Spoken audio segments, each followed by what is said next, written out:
जाए मुस्तफ़ा के दीन के नाम कुर्बान कर दिया। बात समझ में आ रही है आपके? मेरे नबी ने मुस्तफ़ा ने मदीना छोड़ दिया। किसके लिए छोड़ा? उम्मत के लिए। 3 दिन हो गए, शहर मदीना की गलियां सूनी, सहाबा मस्जिद नबवी में आते दिल नहीं लगता है।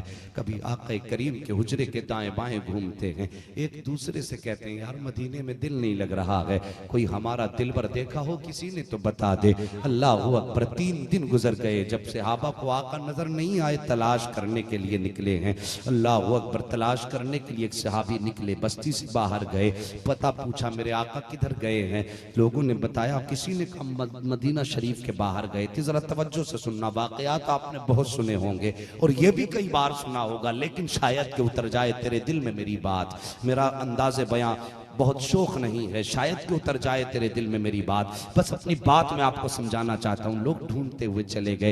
एक चरवाहे से पूछा यार बता, अगर तूने मेरा दिलबर देखा हो तो बता। उसने कहा कौन है दिलबर? तो सहाबा अर्ज करते हैं हमारे दिलबर की पहचान ये है, चलता है तो रहमतें कुर्बान होती हैं, बोलता है तो लबों से फूल झड़ा करते हैं, नजरें उठती हैं तो करम की बरसात होती है। उसने कहा यार तुम क्या कह रहे हो? ऐसा शख्स मैंने देखा तो नहीं है, लेकिन इतना जरूर पता है कि आज 3 दिन हो गए हैं, सामने वाली पहाड़ी में कोई शख्स है जो बड़े दर्द के साथ रो रहा है। आज 3 दिन हो गए हैं, सुबह को मैं आता हूं, मेरी बकरियां मेरे साथ आती हैं, लेकिन उसके दर्द का आलम यह होता है कि बकरियां चरना छोड़ देती हैं और उसी के गम में शरीक हो जाती हैं। यार मैं तुमसे पूछना चाहता हूं, बकरियां जानवर होकर के नबी के गम में शरीक हो सकती हैं, हम इंसान होकर के नबी के गम में शरीक नहीं हो सकते हैं, अशरफुल मखलूकात होकर नबी के गम में शरीक नहीं हो सकते हैं। तो फिर मकसद क्या है जीने का? जरूरत क्या है ऐसी जिंदगी की? कहीं डूब के मर जाना चाहिए।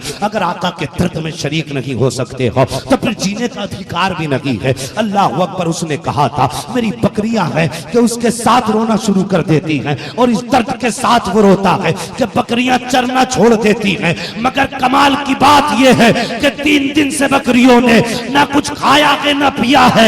जब शाम को घर जाती है तो दूध हर दिन से ज्यादा दिया करती है। आशिक ने कहा था हो न हो ये मदीने वाले की आवाज ही लगी होगी, हो न हो ये मुस्तफा की सदा होगी।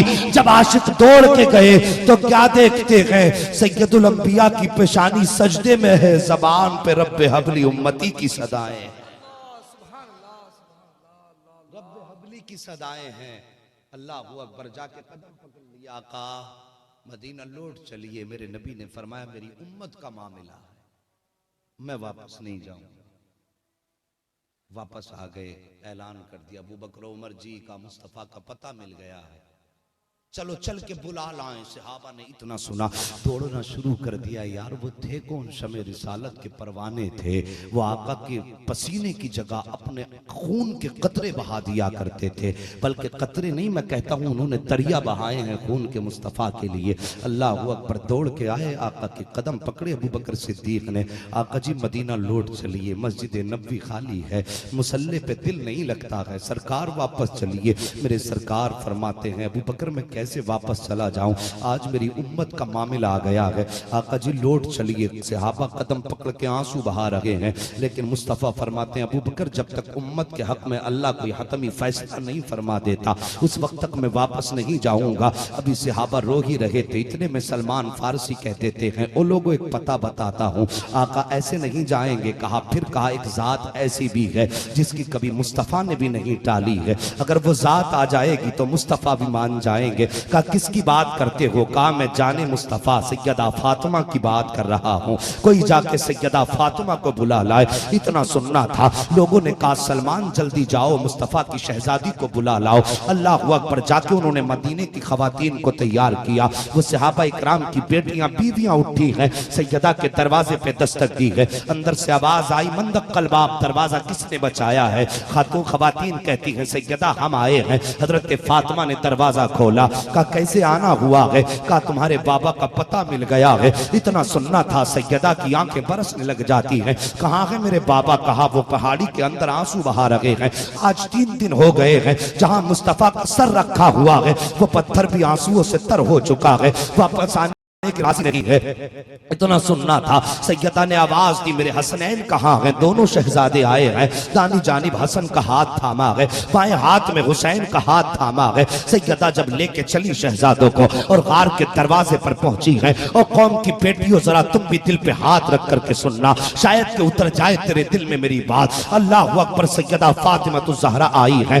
सारे सहाबा गार से बाहर निकल जाते हैं। नबी की बेटी ने बाप के कदम पकड़ लिए हैं, अब्बा लौट चलिए। हसनैन करीमैन रोज पूछा करते हैं, अम्मी नाना कहाँ है? नाना के बगैर जी नहीं लगता है। बाबा जी लौट चलिए। इतना जुमला मेरे मुस्तफा ने सुना है। आका इरशाद फरमाते हैं, ए फातिमा आज मेरी उम्मत का मामला आ गया है, मैं वापस नहीं जाऊंगा। जैसे इतना सुना है, सैयदा कहती है, अब्बा मामला क्या है? आका फरमाते हैं, मुझे जिब्रील ने आकर के बताया है, अल्लाह कयामत के दिन मेरी उम्मत को जहन्नम में डालेगा। ए फातिमा, जिस उम्मत के लिए ताइफ में पत्थर खाए हैं, जिस उम्मत के लिए रास्तों के कांटे मैंने अपने पैरों में लिए हैं, अगर वो उम्मत कट के जहन्नम में गिरेगी तो मोहम्मद कैसे गवारा करेगा?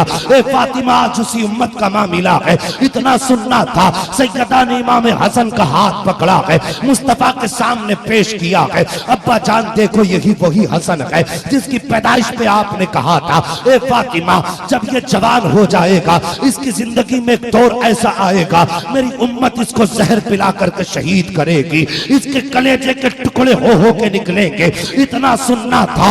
सैयदा कहती है, बाजान आज फातिमा वादा करती है कि अगर कयामत के दिन उम्मत नहीं बख्शी जाएगी तो मैं हसन का कुर्ता लूंगी, उम्मत की नेकियों के पल्ले में रख दूंगी। आका फरमाते हैं, फातिमा अगर उम्मत तब भी न बख्शी गई फिर क्या करोगी? अर्ज करती है, बाबा ये दूसरा नवासा हुसैन है जिसके लिए आपने कहा था इसे 3 दिन का प्यासा करबला में शहीद किया जाएगा। अब्बा इसी हुसैन का खून आलूदा कुर्ता लूंगी, उम्मत के नेकियों के पल्ले में रख दूंगी। आका फरमाते हैं, ए फातिमा अगर उम्मत तब भी न बख्शी गई फिर क्या करोगी? इतना सुनना था। आवाज दे के कहती है, अली अंदर आ जाओ। अब अली अंदर आए हैं। ए फातिमा क्या हुक्म है? काली जाओ अबू बकर से वादा लो। कौन सा वादा? कि उनसे ये वादा लो कि जब तक मेरी मुस्तफा की उम्मत का एक भी बूढ़ा बख्शा ना जाए उस वक्त तक तुम जन्नत में कदम नहीं रखोगे। अली ने अबू बकर से वादा लिया है। हजरत फातिमा ने फिर कहा था, अली अब अपना हाथ मेरे हाथ पे रख दो। अली ने अपना हाथ सैयदा के हाथ पे रखा था और कहा था, फातिमा क्या कहना चाहती हो? काला अली वादा करो कि तुम उस वक्त तक जन्नत में नहीं जाओगे जब तक मुस्तफा की उम्मत का एक भी जवान बाकी रह जाएगा। जैसे इतना कहा है उसके बाद सैयदा कहती है, अली मैं वादा करती हूँ मैं उस वक्त तक जन्नत में नहीं जाऊंगी जब तक आका की उम्मत की एक भी बेटी जन्नत से बाहर रह जाए। ओ लोगों, जब ये बातें हुई ना, मेरे नबी ने फरमाया, फातिमा उम्मत तब भी ना बख्शी गई फिर क्या करोगी?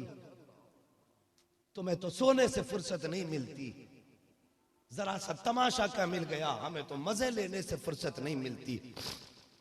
अल्लाह की कसम, मुस्तफा का खून है दीन में शामिल, दीन की बुनियादों में आका का खून लगा है। ये इतनी सस्ती बिल्डिंग नहीं बन गई है, मुस्तफा का खून लगा है। ओ लोगों, आका फरमाते हैं, फातिमा उम्मत तब भी न बख्शी गई फिर क्या करोगी?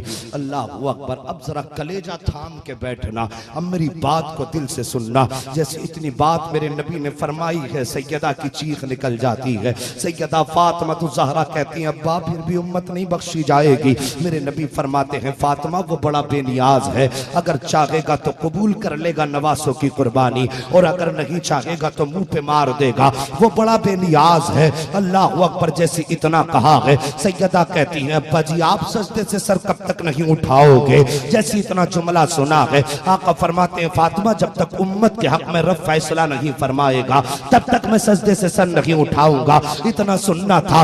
सैयदा कहती हैं, अब्बा जान ठीक है, आप भी सजदे में सर रखिए, अब आपकी फातिमा भी सजदे में सर रखने जा रही है। जब तक आप सर नहीं उठाएंगे तब तक फातिमा भी सर नहीं उठाएगी। अभी इतना कहा था, रब ने फरमाया जिब्रील, अर्ज करते जी रब्बे जलील कहा हो आले परवरदिगार मैं सिदरतुल मुंतहा पे हूँ। रब ने फरमाया जिब्रील ये सिदरतुल मुंतहा पे बैठने का वक्त नहीं है, जब महबूब की बारगाह में चला जा और जाके कह दे ए आका आज बेटी सवाली बन के आई है और बेटियों को खाली हाथ नहीं लौटाया जाता है।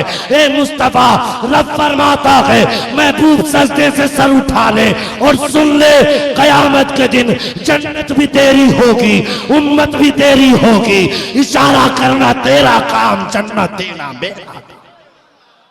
अरे तकबीर।